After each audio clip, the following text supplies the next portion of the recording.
Good evening and welcome to Newshour. Coming up in this edition, President Bio calls for bold leadership to drive critical economic decisions for Africa's future at Leadership Colloquium in Freetown. SLPHA and SLRSA tighten safety rules for container trucks nationwide. And heavy rainfall destroys livelihoods in some parts of Freetown.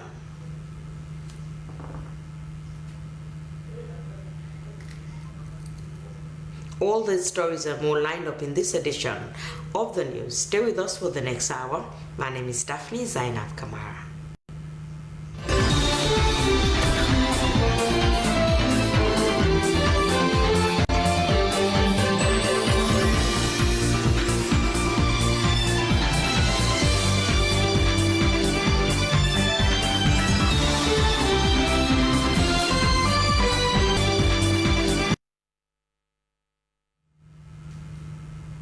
First on Newshour tonight, Sierra Leone's Deputy Minister of Technical and Higher Education, Sajo Aziz Kamara, has reaffirmed government's commitment to introducing a centralized admission system for tertiary institutions. Speaking at the 2026 policy meeting of Joint Admissions and Matriculation Board, also known as JAM, in Abuja, Nigeria, the Deputy Minister said Sierra Leone is studying Nigeria's admissions model to improve transparency, efficiency, and accountability in higher education admissions.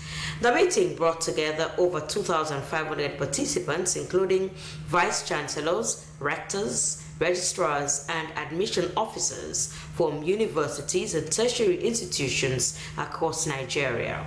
Aziz Kamara disclosed that Sierra Leone will begin consultations with JAMB stakeholders later this month to develop a roadmap for the urgent rollout of the centralized admission system. Nigeria's Minister of Education, Tunji Alausa, said ongoing reforms in Nigeria are focused on improving access, transparency, and quality in tertiary education. The Sierra Leone delegation included university leaders from Anis Bai Koroma University of Science and Technology, Jala University, who praised government's efforts to modernize the country's education sector. The Ministry of Basic and Senior Secondary Education has assured pupils with special needs that all required examination materials will be available for the 2026 Basic Education Certificate Examination, BECE. The assurance came after BECE pupils at the Milton Magai School for the Blind complained of challenges they are faced with in the classrooms and during public examinations. Yusuf Mosire Suma has more. In a serene atmosphere at the Milton Magai School for the Blind, Wilkinson Road, the faces of visually impaired children speak hope and dedication to their education. However, their faces in other aspects of life seems blurred, as pupils preparing for the BECE said they are being faced with some challenges in the classrooms, especially on learning materials such as digital tape recorders, braille papers, braillers, and a translator who will help them in their daily learning. Ophelia Bright and Augustine Jana are in JSS 3 and will sit to this year's BECE. They lamented their plight or the challenges they encountered in the learning process. In the classroom, mostly we deal with the challenges to get our materials done, like the notes or other things. Because of the learning materials, we often get little amounts of them because we use the recorders to get our notes. So in that base, in the classroom is a bit difficult for us. As the Milton Magai School for the Blind clocks 70 years, the headmaster of the school, Sally Ture, said for the past 68 years, the challenges the school faces are numerous. He, however, commended the government and other individuals and partners for the support rendered to the school, but highlighted a few of the existing challenges the kids are faced with in schools and public exams. So one of the key challenges that I would only want to mention here when it comes to public exams is learning materials. Yes, we are thankful to government, to donor partners who continue to help us, to provide us learning materials, but those instead will be used and will finish. So when they finish, sometimes we don't have them. The children will be constrained to take examinations. Responding to these concerns raised, the Minister of Basic and Senior Secondary Education, Conrad Saki, said preparations ahead of the Beke had begun for about 131,961 candidates nationwide and covering about 2,094 schools. The minister confirmed that learning materials for these kids are available and said the government is committed to see that all children have access to education, including those with special needs. This government is committed to making sure that no child is left behind, and we have a policy of radical inclusion, which includes those who are disabled. Our posture on this is the fact that those who are disabled, once they are identified, we will provide reasonable adjustments for them to meet their specific needs. The minister assured pupils with special needs that the examination environment will be friendly to them, considers it with utmost seriousness, with premium attention placed on the well-being of these kids. As a matter of fact, I think a strategic objective 4 actually speaks to this. I think the strategic objective 5 also speaks to it in terms of providing a safe environment for young people. And in terms of safety, all of our schools will build in safety features. So let me extend this to even people who are hard of hearing. One of the things I've been suggesting is that we need to have minicoms, which is a telephone system, which is a text-to-voice telephone system, which you can use to communicate with them. The ministry reaffirmed government's commitment to inclusive learning and to address gaps in the timely delivery of specialized materials such as the Braille versions of mathematics, integrated science, social study papers with raised maps and diagrams for practical components. Yusuf Mosiri Suma, SABC News, Freetown.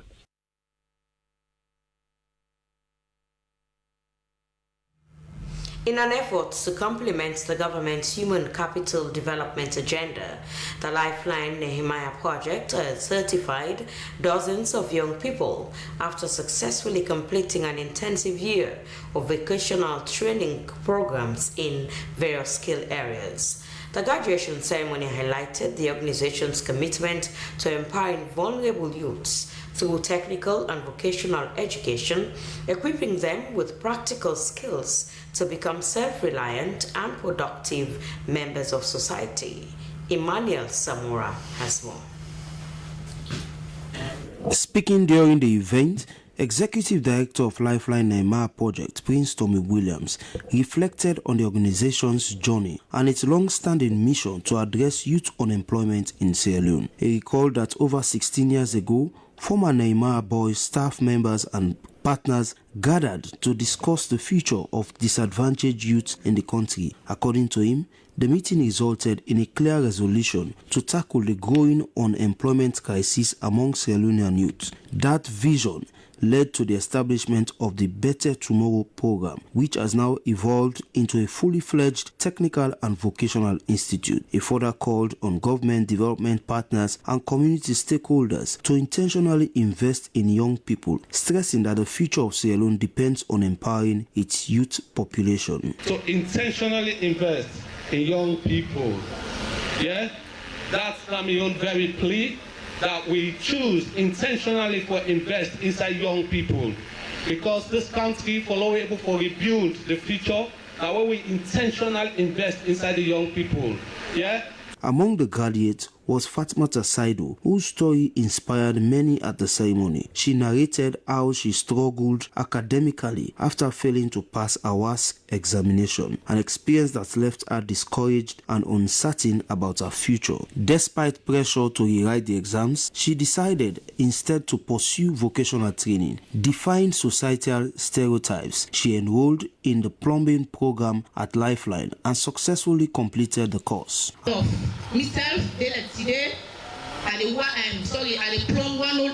Today I can proudly say that I am a professional plumber capable of plumbing an entire house on my own, something I am proud of. Another graduate, Fatmata Abdullahi Jallo, described the program as life-changing. Living with a disability, she admitted that she once believed she would never be able to achieve anything meaningful. However, after acquiring ICT skills through the institute, she now feels equipped to compete for employment opportunities and encourage other persons living with disabilities to pursue vocational and technical training. I feel say like where I do with this kind of condition, I not go ever do anything better in my life. I am happy for this achievement, having acquired ICT skills, which has earned me some skills to compete for job, because before now, I thought with my disability condition, I would not be able to do anything meaningful with my life. The Lifeline Neymar project continues to stand as a beacon of hope for many vulnerable youths, proving that technical and vocational education remains a powerful tool in addressing unemployment and poverty in Sierra Leone. Emmanuel Samoa, SLBC.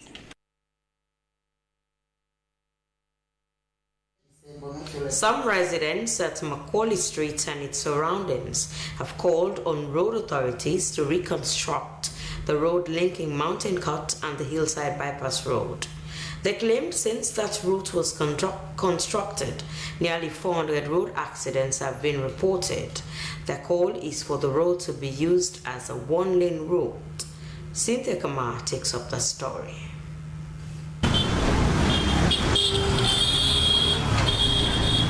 This road links Mountain Cut community and the new Hillside Bypass Road.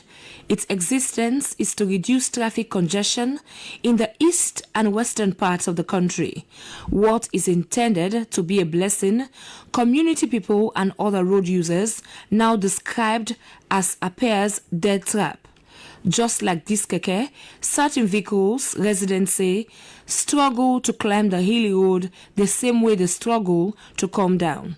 Such circumstances, including overspeeding and overtaking, they say, are among the key factors for road accidents that have claimed the lives of many. I am standing here at the Hillside Bypass Road, and since this road was constructed years back, residents residing at this crucial intersection connecting Hillside Bypass Road, Macaulay Street, Ranger Street, Regent Road and Mountain Cut Junction, they have confirmed that over 400 accidents have occurred at this particular intersection, where a lot of lives have been lost.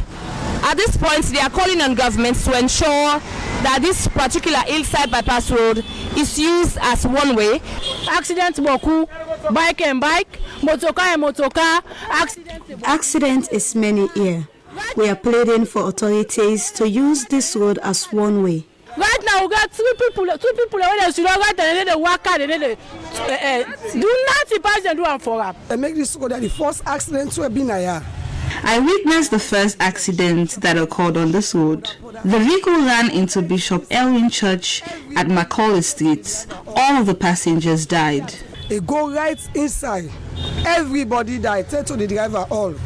Witness, I see. We accidents so we accidents. So like in common to we now. We experience accidents here on a daily basis. To a point, it's now common. Authorities should give attention to this road. Mostly for canon accidents can be. However, the Director General of SLRA says the road is standard as per the topography of the road. In the United Kingdom, United States, or wherever, the same standards, the same design principles would have been used, and of course the road couldn't have been any different from what you're seeing there. Accidents are caused, the factors responsible for accidents are three major ones. You have the engineering aspect, which has to do with the road, how it was designed and built.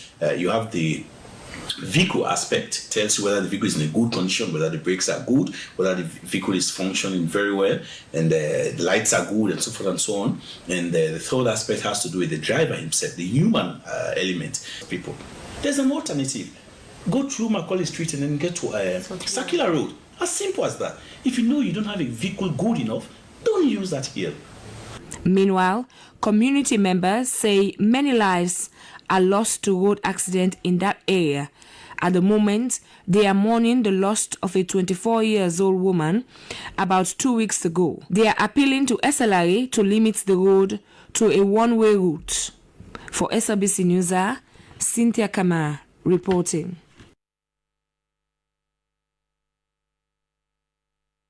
Following a fatal container crash that claimed several lives last week, residents of Container Junction, Rokel, have called on government to take robust safety measures to prevent further road crash. SLBC's Mohammed Korma visited the scene a week after the incident, and he now reports.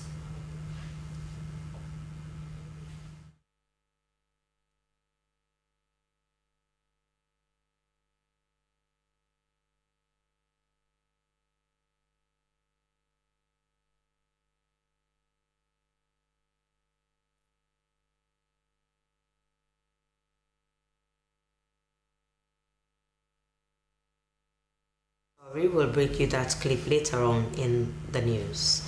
Meanwhile, the Sierra Leone Ports and Harbors Authority and the Sierra Leone Road Safety Authority have announced stricter safety measures for container trucks operating across the country following a series of fatal road accidents involving haulage vehicles. Under the new directives, trucks without valid licenses, insurance, and operational documents will be denied access to the port. Vehicles without visible registration numbers will also not be permitted entry.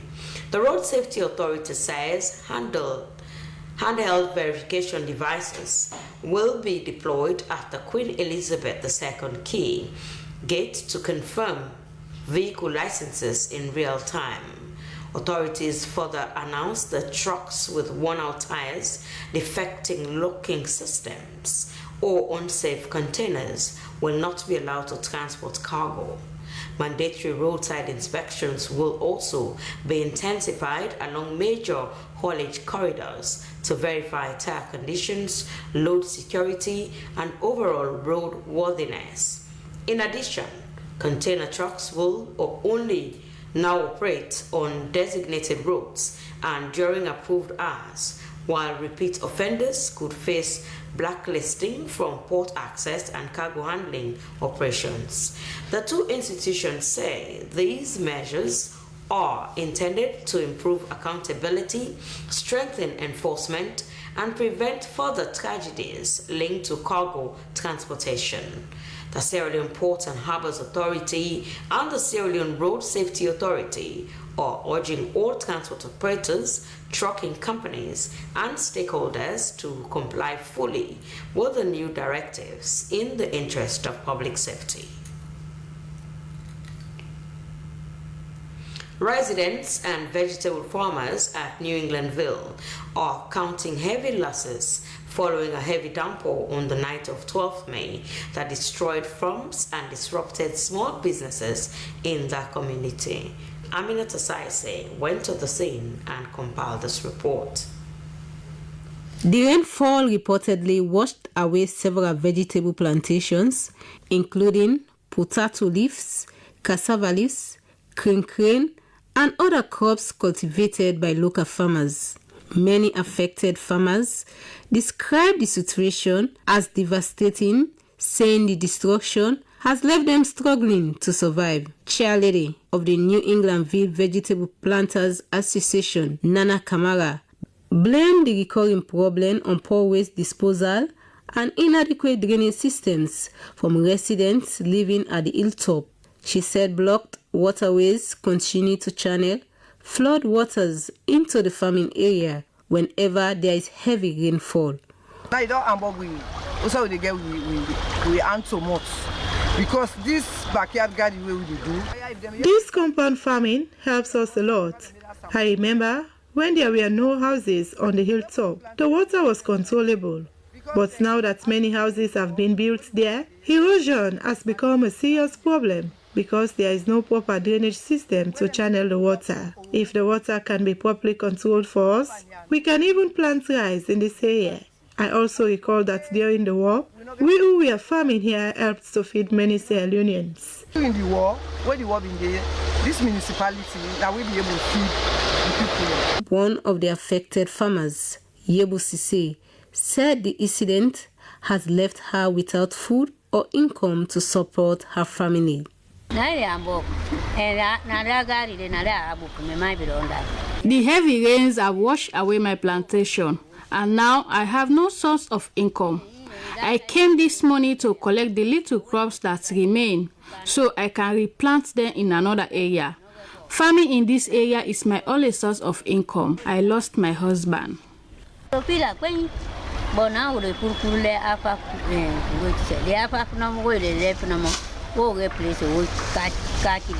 vegetable seller, Hawana Tukagbo, also expressed frustration, explaining that she visited the area to purchase vegetables but found that most of the farms had been destroyed by the flood waters.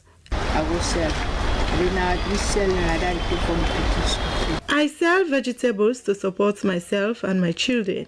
I usually collect the vegetables for my mother's farm, and when she does not have enough, I collect from a friend's farm to sell.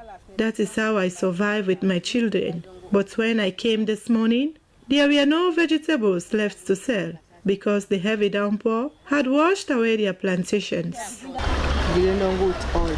The affected farmers are now calling on residents living at the hilltop to properly manage waste disposal and keep drainage systems to help prevent similar destruction during the rainy season. SLBC News are in Freetown. Aminata Saisi reporting.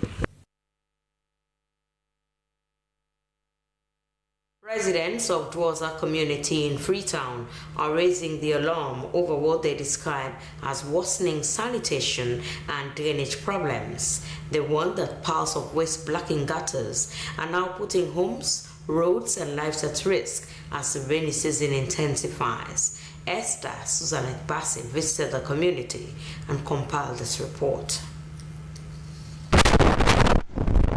In Dwoza community, piles of debris and waste remain unattended to, following a heavy downpour about a week ago. Residents say a construction at a nearby church at Dongpol is worsening the situation as water overflows the main drainage due to the debris blocking it. Community people also warn that the situation could escalate if no urgent action is taken. Samuel Kamara, a bike rider, says that the situation now poses a serious danger to road users. They did not affect we rider then.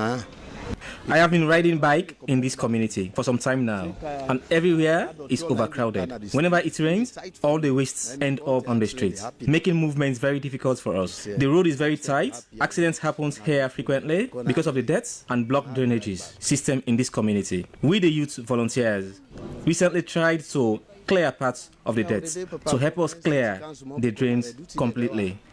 One let them come with the motor then. Like all these parks, so you send up volunteers they pull out the gutter. Now the road are tight. Let them take her. Other residents, Amara Sise and Kadi Bindi, say waste blockage is making it difficult for water to pass freely through the drainages. The dirty, it don't there a while from the dry season. So we have been experiencing this problem since the dry season. We believe the church construction nearby has contributed to the dirt and debris falling into the gutter and blocking the drainage system. We are calling on the relevant authority and organization to come our aid and clear the waste before the situation turns into disaster during the rainy season. They plead to the government and Soriat organization for let them come to aid and see them clear that dirty. Now that the rains have started coming, we have already experiencing flooding because the gutters are blocked. This is really disturbing us. Unless the youths who come together to clean the waste, we are yet to hear from the councillor who assured us of contacting Freetown City Council to intervene.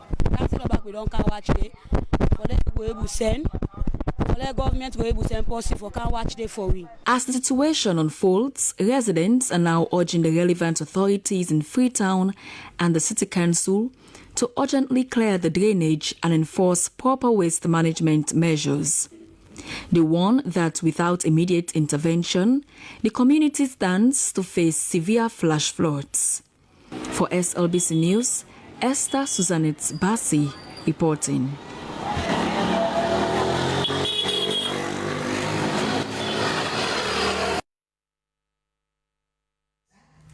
Farmers cultivating crops beneath the Congo Coast Bridge have experienced significant losses following heavy overnight rainfall that swept through parts of the capital in the early hours of Tuesday. The downpour has left a trail of destruction, prompting urgent calls for government intervention and improved infrastructure. Abdul Mansari has more. The heavy downpour has transformed farmlands into garbage sites, leaving heaps of mud, plastic waste, and debris that have devastated crops and disrupted the livelihoods of local farmers. As the rainy season is fast approaching, families residing around the Congo Coast Bridge are facing serious challenges as the rain that fell yesterday caused a lot of damage to their plantation. Farmers who saw farming as their only source of survival were seen picking and pushing dirt from their plantations before the rising of the sun. This unfortunate situation has left many families in tears. Joseph Bangura, one of the affected farmers, expressed his frustration over the situation, stating the floodwaters deposited large amounts of waste on the plantation, making it nearly impossible to salvage any crops. Bangura is urging the government to assist farmers by providing safer farming spaces. Another farmer, Maya Bangura, says farming is the only source of income for her family. She stated that some crops were washed away while others were buried beneath mud and plastic waste. She noted that the flooding has become a yearly occurrence, affecting food production and household income. Maya Bangura further explained that the proceeds from her farm are crucial for supporting her children's education. The dirt brought in by the rain has caused serious damage to my garden. Some of the crops were washed away by the water, while others are now covered with mud and plastic waste. This situation is a yearly occurrence and continues to affect our harvest supply. My husband has not been working for some time, and this farm is what supports my family. I am appealing to the government to help address this problem. Amnata Kamara says the debris completely covered her crops and appeal for support to help affected families restore their farms. Since this morning, I have been trying to clean the farm. We do not have savings in the bank for difficult times like this. My family depends entirely on farming for survival. I use the produce from this farm to feed my family, educate my children in the university, and solve other household problems. Meanwhile, Yema Bangura says strong wind accompanying the rainfall, destroying several garden beds used for planting supplies. She warned that the damage could affect future harvests and increase the cost of products on the markets. Residents in this area are now calling for improved drainage systems and effective waste management practices to mitigate flooding and protect their livelihoods during the rainy season. SLBC News, Abdul Mansari reporting. Meanwhile, as Sierra Leone enters the peak of the rainy season, fears of flooding are once again growing following last year's devastating incidents that claimed lives, destroyed homes, and displaced hundreds of families. Authorities say measures are now being intensified to reduce the risk of another disaster. The National Disaster Management Agency says it is working closely with the Freetown City Council and other partners to strengthen preparedness and raise public awareness. Mohamed El-Bar, Director of Communications at the agency, is urging citizens to keep drainages clean, manage waste properly, and avoid building in unsafe areas. Here's an excerpt of Mohamed El-Bar's assertions.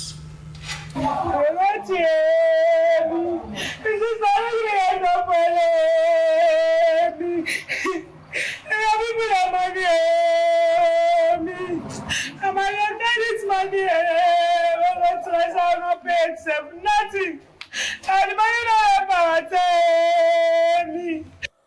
since the establishment of the institution, we have been able to implement series of mitigation interventions in most of these communities. And I will tell you that that is the reason why the impact has been very minimal. At Wellington, for example, there was a major area that used to flood. We worked with Concern Worldwide, and we were able to construct a 13 meters long drainage that contains the water flow whenever it rains, and that has minimized the occurrence of flooding to a very large extent in that particular area. So floods can be categorized into two. We have floods as a result of waste management because of poor management of waste by citizens, which to a very large extent is strong and a very persistent behavioral pattern. And we also have the other leg of it that is caused by inimical activities within the societies, i.e. people constructing on waterways, for example, constructing their fence, blocking the major waterway and divert water into the community, or some other people that are just building on top of drainages, for example. So that is a whole category, And the third aspect, I beg your pardon, is that there are certain people, even if you get everything right, the most flood based on the location where they are, especially those low-lying areas, or those that are in the well, it might not necessarily say from those that are in low-lying, because there are some low-lying communities that are also not, within the swampy areas, but they experience flooding. We record more than 200 minutes of rain per hour, for example. So those low-lying areas will actually experience flooding. So those are the two categories. With respect to the construction, we've done enormous to ensure that we demolish, we put a stop to certain constructions that have been done, that we know if that particular construction is completed, it will lead to flooding in that particular community. We've intervened together with the Ministry of Environment, the Ministry of Lands. We've done series of demolitions across Freetown. Where we are having a major and persistent challenge is the area of waste management. Currently, we are implementing every year. NDMA has its flood mitigation strategy that we implement across the country, and that mitigation strategy targets specific interventions. We go to these communities, we do conduct assessment, and we know the type of vulnerabilities that they are exposed to. If it's a clogged drainage, we identify that. If it's a building or a street or whatever challenge they are exposed to, we identify that. Based on that assessment for this year, as of yesterday, we've just completed a mitigation intervention in Makini. We cleared a major waterway in Makini along Mabanta, Lunsa Road, within the fisheries area. We are mindful of the fact that in the execution of our mandate, we also have other institutions that, their responsibility also, fall within the same thing that we are doing to a very large extent. Say, for example, at the Freetown City Council now, to a very large extent, we have been collaborating a lot with the Freetown City Council with respect to waste management and, of course, also disaster response. So we've held series of trainings. I'm fully aware of the efforts they are applying in ensuring that those clean salon guys are identified, are trained, and are also given tag, so that they can be identified, so that they will have certified, clean salon guys that will be collecting data. So I'm aware of that plan. So it's a major challenge, and Freetown is somehow big, and the Freetown City Council or the NDB will not be at every community. That's just the fact. However, it is something that we are planning to curtail. One of the other things that we are thinking about also is to work with government and ensure that we have permanent dumping sites in most of these communities that do not have dumping sites, especially the hilly communities, so that the dependence on giving clean salon their debts to go and throw, will reduce drastically. So there are a range of options that we are looking at to curtail that, but yes, I agree that challenge exists. However, these are some of the things that we are doing to ameliorate that.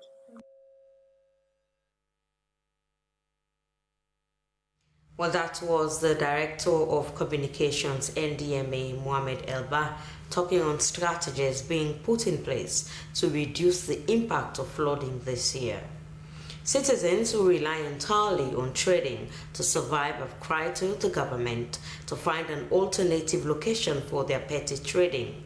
This plea came following the numerous demolitions of stores and makeshift structures within the city. Cynthia Kamau witnessed a demolition exercise at Gaza and Model Junction.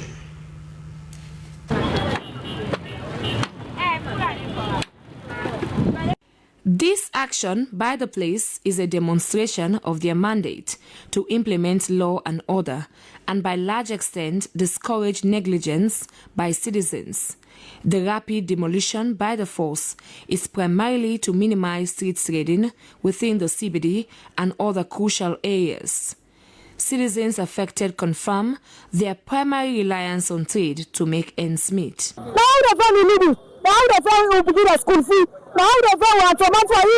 It is through this business I and my family survive.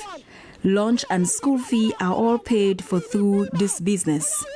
Government should help us.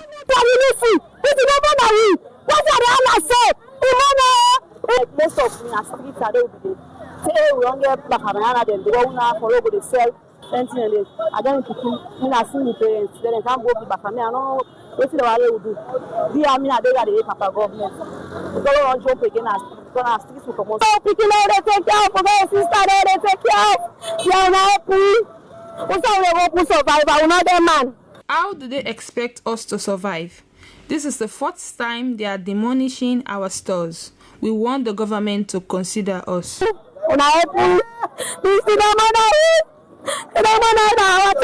Since September 18th, 2025, that Sewa Grounds was commissioned, 8 months till date, it has not been open to the public.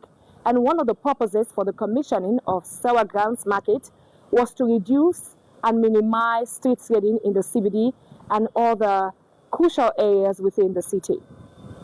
This particular structure has over 1,000 stalls, over 500 shops, and other office spaces.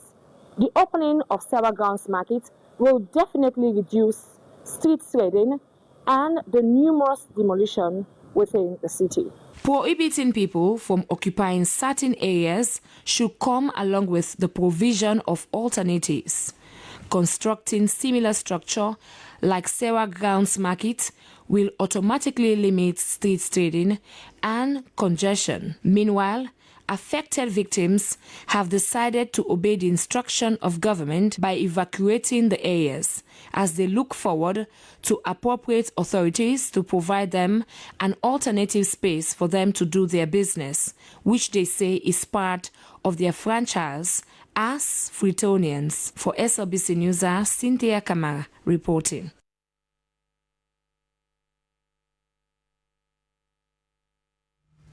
Well, in case you've just joined us, you're watching Newshour live with SLBC Television in Freetown.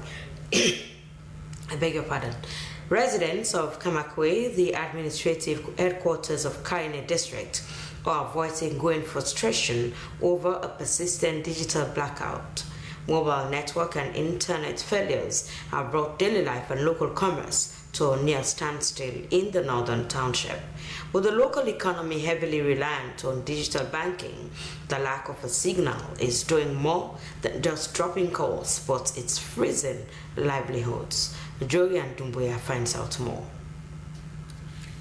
For months now, the people of Kamakwe have battled a digital ghost town. Dropped calls and total signal blackouts are no longer just an inconvenience, but they are a financial crisis. In a region where mobile money is the primary source of financial transaction and the lack of connectivity means businesses cannot send or receive payments, leaving both traders and customers stranded.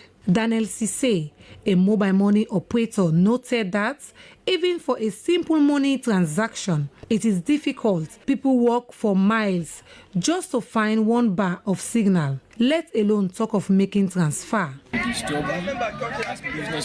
Retailers are a losing battle. There is constant failure that causes more harm than good, making it impossible to serve my customers. I want the government to intervene before my small business collapses entirely. Due to network problem, it will get some kind of issues.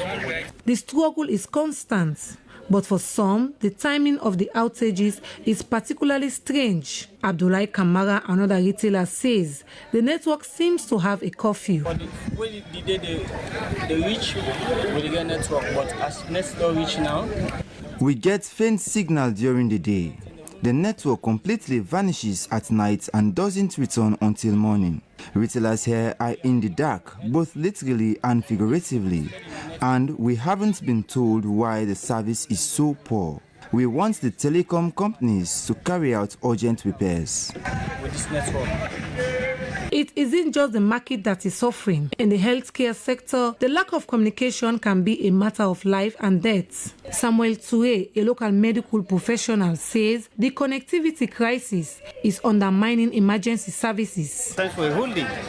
Both QCell, AfriCell, and Orange Isabel network how they want. Health workers often pay for weekly data subscriptions that they never get to use. There is internal communication between staff members, but it is difficult to use due to the network problem. Network challenge is very high. The call now is for the National Communication Authority, NATCA, and the telecom operators to prioritize Kamakwe by installing additional base stations and infrastructures that can withstand the frequent power surges in the area. For SLBC, Julian Dumbuya.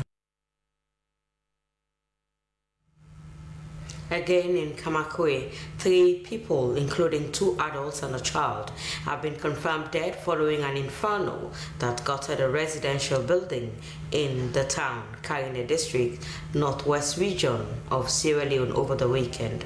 Eyewitnesses claim a gallon of petrol ignited by coal embers, which burned down the house. Yusuf Mosire Suma followed up the story and now reports. It was a sad moment for residents in the township of Kamakwe when the news broke. The blaze of the inferno spread rapidly through the structure before community members could contain it. Efforts by neighbors to rescue the occupants were hampered by the intensity of the flames and the lack of immediate firefighting equipment in the area. Eyewitness gave this account on how the inferno started and its possible cause. I can't work for the woman who get the filling station. Because now this evening time for go do the work. I can't forget work. Now I made the incident. But we try now for hot fire. We know say people in the inside there. So now later now we find out say people in the inside they don't die. Local authorities and police in Kamakwe have visited the scene and commenced investigations to determine the cause of the fire. The 3 victims' remains were recovered from the site and have been taken to the town's health facility as families begun funeral arrangements. Community leaders described the incident as a major loss to the township. They called for support for the bereaved families. The tragedy has renewed calls for improved fire safety and emergency response capacity in the district headquarter towns across the northwest region. Residents and civil society groups are urging the National Fire Force and local councils to station equipment and train volunteers in Kamakwe and similar towns to prevent future loss of life. Authorities say a full report will be released once investigations are concluded. Yusuf Mosire Suma, SLBC News, Northwest Region. Well, it's now time for our segment, and we start with the international news update.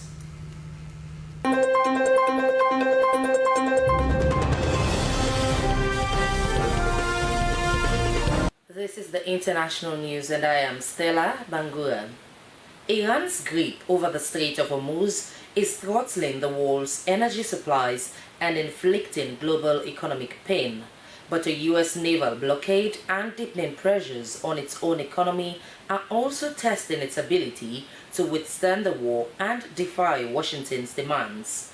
Iran's leaders have also insisted that they plan to retain some kind of control over the strategic waterway at the mouth of the Gulf.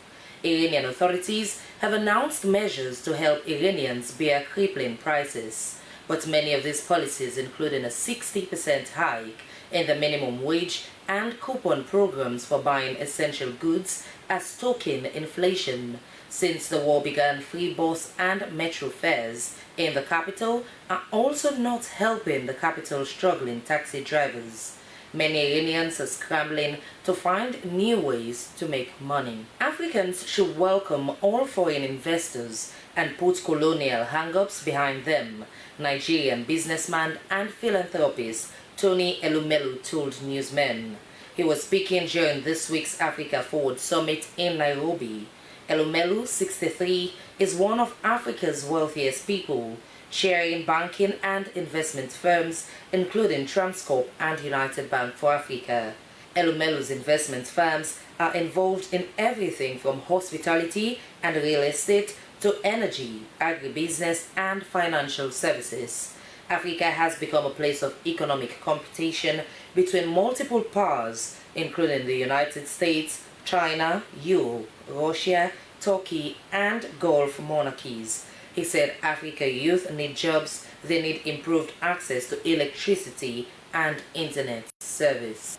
Macron's arrival comes during a period of heightened diplomatic activity in the Horn of Africa, where Red Sea security concerns, shifting alliances, and ongoing regional tensions have drawn increased international attention.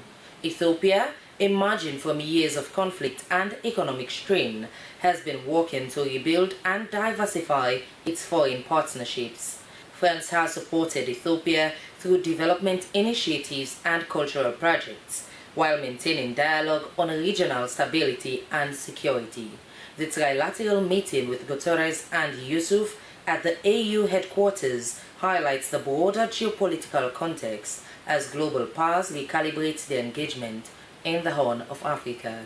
And finally, for the international news segment, South Africa's suspended police chief, Fanny Masimola, has returned to the Pretoria Magistrates Court alongside alleged crime kingpin Vusi Muzi Matlala and more than a dozen others. Masimola faces 4 charges of contravening the Public Finance Management Act relating to an almost $14 million contract awarded in 2024 to Matlala's company Medicare 24. The case has been postponed to 26 June for further financial investigations, verification and disclosure of the docket. The other accused are answering to charges of corruption, fraud and money laundering in relation to the case. Allegations about the tender came up at an ongoing national inquiry set up by President Cyril Ramaphosa last September to look into alleged widespread corruption in the police force. And that is the end of the international news segment. With me, Stella Bangura. Stay tuned.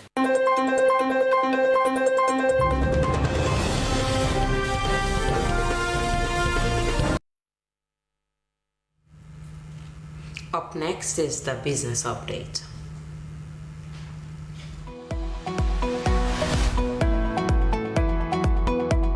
It's a pleasant welcome to the Business Updates, the segment that brings you the latest in business and its contributions on the economy. I'm your presenter, Alwyn Roy Fox. Coming up in today's edition, traders at Dovecourt Market have raised serious concerns over shortage of mangoes this season. And now, as it is mango season, usually traders and consumers of these juicy fruits expect large quantity even in the capital, Freetown. However, what traders at Dovecourt Market complain is shortage and hike in price. Our business reporter Elizabeth Molensese visited the market and now reports.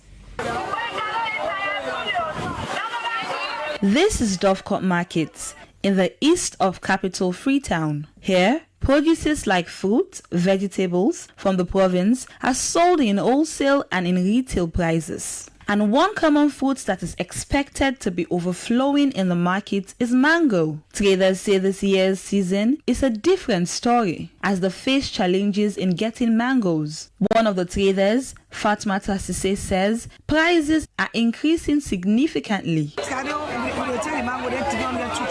In the previous years, we used to have supplies for 300 leons, 250 leons, but now we get supplies for 700 leones and 600 leones. The least we afford it for is 500 leones.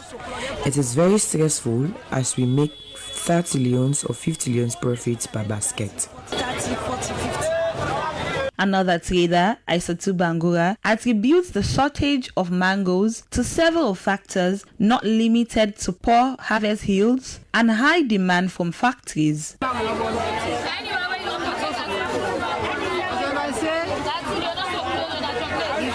We have been told that the trees are not bearing enough fruits, while some say it's the cost of the fuel and others say it's the companies that purchase the fruit for juice production.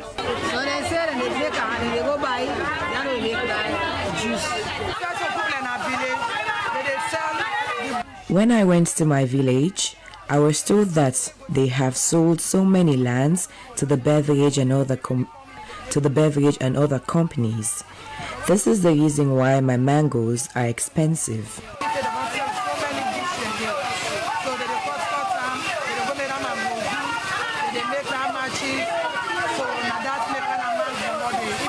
The traders say the current situation is negatively affecting their businesses and are hopeful that the supply of mangoes will improve before the season comes to an end. For SLBC Business News, Elizabeth Molensise reporting. Many thanks to Elizabeth Molensise for that report. Well, that's all we can share in today's edition of Business Updates. I've been your presenter, Alwyn Ray Fox. Keep watching the SLBC.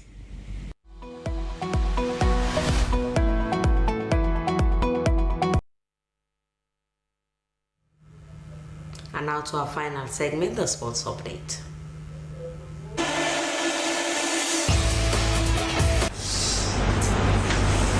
There's been a lot. After 20 years of playing the game, obviously there's a lot. So, but I think I'm going to have to key in on when I became a professional football soccer player. That's what they call it in America. Because when I moved to the U.S. at the age 16, and I went to college by 19, and my goal was I want to be a professional footballer by 21. And in 2006, I get drafted to become a professional footballer for the Columbus Crew. So I would put that as the key moment because it started everything. And in 2008, you started playing for the senior national men's team of Sierra Leone Stars. Yeah, just 2 years later. You know, I think my story was moving to the U.S. and being a refugee and not a citizen. But by 2006, when I became a professional soccer player, I used my first paycheck to get myself my citizenship. At that time, my $5,000 delightful pay to get a citizenship. So I did that. And at the end of the season in 2006, I also said, I'm going to buy a ticket in Kansas for the first time. So I came to Sierra Leone. So by 2006 and 2007, I was really involved in all like the different communities, football and all these things. It gave me back the memories of when I was growing up in Sierra Leone. So that sparked me when I went back. By 2008, there was actually the Olympics going on, and the U.S. called me to represent the U.S. in the Olympics, and I was like, I think I want to play for Salvador. So, and that was why I came in and started playing for Sierra Leone in 2008. Was it a difficult decision? You know, I actually was just in the car while I drive here. I gave one of my friends a ride. He's also from America. And he asked me that, he's like, if you had a chance, if you had to go back, would you make a decision to play for the U.S. instead of Salvador? I said, no, it wasn't a difficult decision. I wanted to be here. I wanted to be in Sierra Leone. I wanted to represent Sierra Leone because I missed that when I left, you know. And I think if I would have stayed in America and played for the U.S., I don't think I would have had that same connection. And I would not, I don't know. I don't think, you know, my kids would have, you know, been the way that they now, so Sierra Leone, and they listening to, you know, G's League, you know, incredible JJs and therapists and these guys. Like, I don't think it would have been the same thing. So it was a hard decision to make, but I'm happy I made it, and I don't think if I have to go back in time in life, I'll still make a decision for represent Sierra Leone, even with the stress. Definitely. Now let's talk about that historic goal you scored for Sierra Leone in Guinea at the General Lansana Stadium. That was an interesting goal he did. The goal that took Sierra Leone to the third African appearance. Yeah, I was made for it. You know, that me God puts there to say, you have to be the one. You know, because I think, like I say, the way my story was, you know, born and raised in Panama, leaving, you know, throughout everywhere in El Salvador, being a refugee in America, grew up there, became a professional, decided to not live in the U.S., play for Salvador. Through all the years of everything I go through in the national team, you know, I love my country, I love the players, and I always stand for them. And I think that's why, you know, God said you're going to be standing there at that moment, and you'll be the one to put the country into the position where we need at that time. So it's a moment where, you know, I don't ever, you know, forget. It was very, very, very special to take, you know, Sierra Leone to the African Cup of Nations after like 20.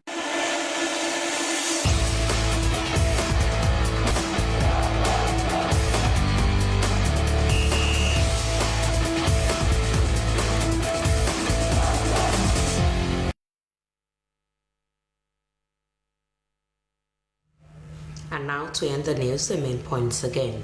President Julius Maada Bio said Africa requires leaders that are willing to make critical choices that would shape the continent's economic design to transform the next generation. He was addressing dignitaries at the closed session of the Leadership Colloquium held at Bintumani Conference Center in Freetown. SLPHA and SLRSA have enforced tougher safety rules for container trucks after fatal haulage accidents. Trucks without valid licenses, insurance, registration numbers, roadworthy tires, and secure containers will be denied port access, while container trucks will now operate only on designated routes and during approved hours. And heavy rainfall has destroyed livelihoods in some parts of Freetown as farmers cultivating crops under the Coco Coast Bridge and New Englandville in Freetown suffered major losses following heavy downpour that hit parts of the capital in the late hours of Tuesday, May 12th. They are now calling on residents living at the hilltop to properly manage waste disposal and keep drainage systems clear. Well, that's how we wrap up this edition of News Hour. Thanks for joining us, and my name is Daphne Zainab Kamara. Keep watching the SBC. Good night.